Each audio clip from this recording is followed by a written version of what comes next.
গরম, আর গরমের সময় চুপ করে বসে না থেকে আমরা তোমাদের বন্ধুদের মধ্যে একটা মজার খেলা আজকে খেলতে যাচ্ছি।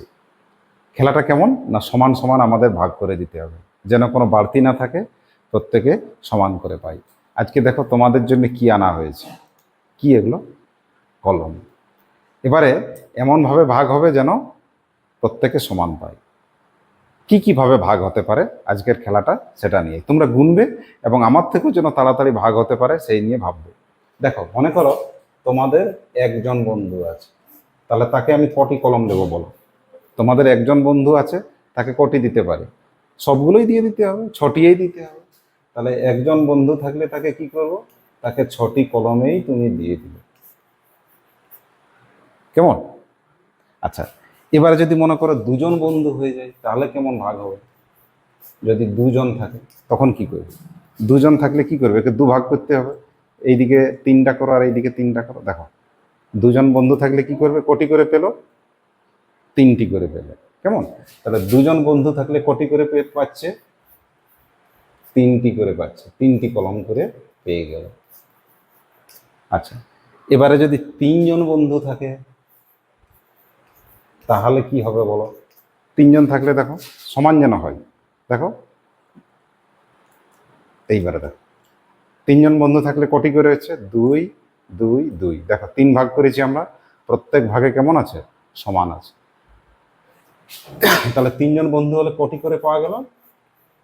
2টি করে পেল, 2টি করে কলম পেয়েছে। এবারে মনে করো 4জন বন্ধু আছে। 4জন যদি থাকে তাহলে কি করবে? 4জন থাকলে সবাইকে আমি প্রথমে কি করলাম, 4জন থাকলে দেখো, 4জন থাকলে 4জনকে একটা একটা করে 4টা দিয়ে দিলাম। একটু ছবি আঁকি।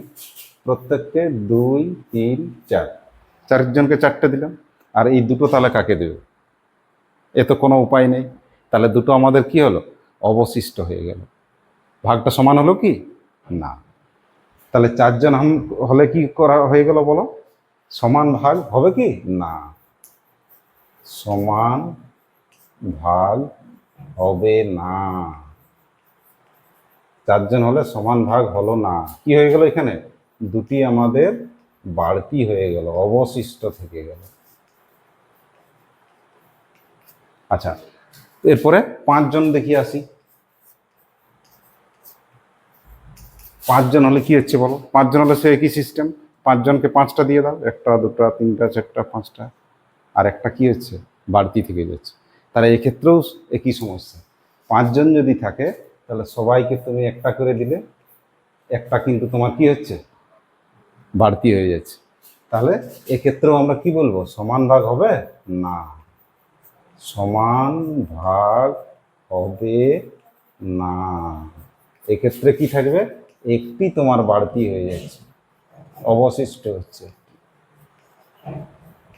এবারে যদি এরকম হয় 6জন থাকে,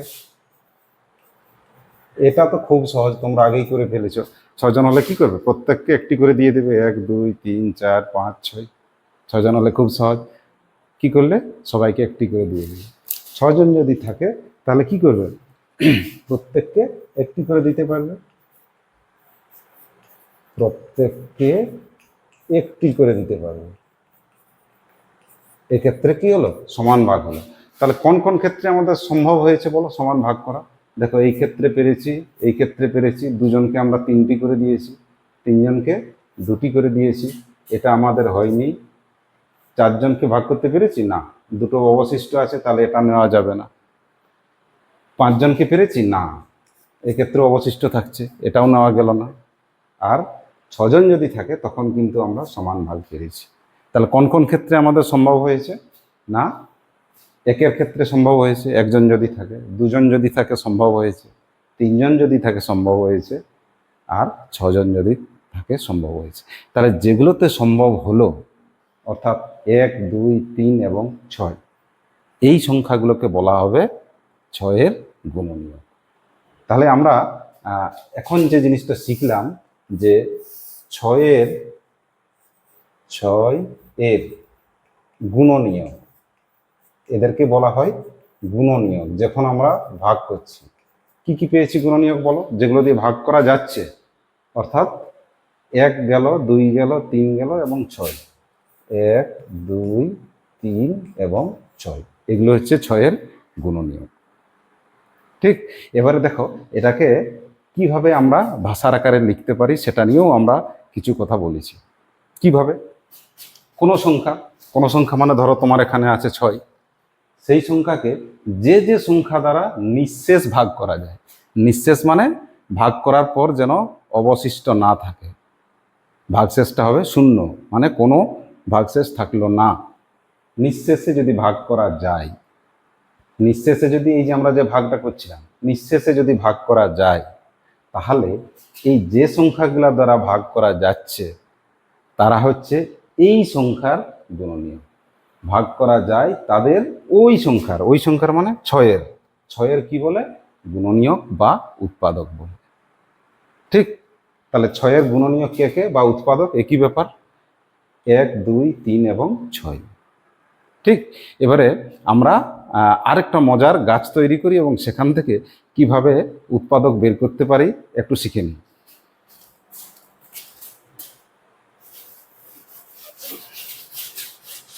দেখো তাড়াতাড়ি একটু মুছে ফেলি।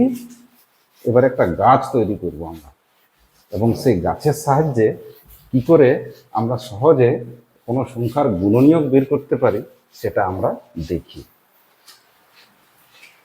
দেখো, মনে করো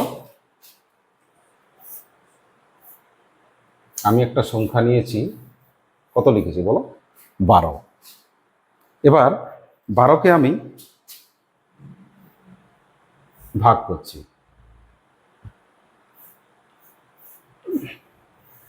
একদিকে আমরা গোল দিচ্ছি আর একদিকে চারকোণাকার চতুর্ভুজ আকৃতি।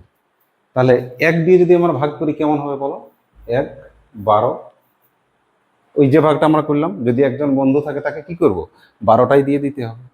এখানে আমরা কি করেছি? 1 গুণিত 12। কেমন?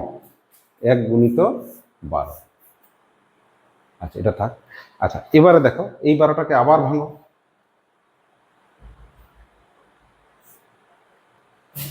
এবারে যদি 2 করা হয় কেমন হবে তাহলে বলো? 2 হলে এদিকে কত হবে বলো?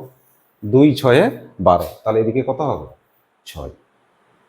এখানে এক্ষেত্রে আমরা কি পেলাম? এক্ষেত্রে আমরা পেলাম 2 গুণিত 6। আচ্ছা, এই 6টাকে আরেকবার ভাঙো।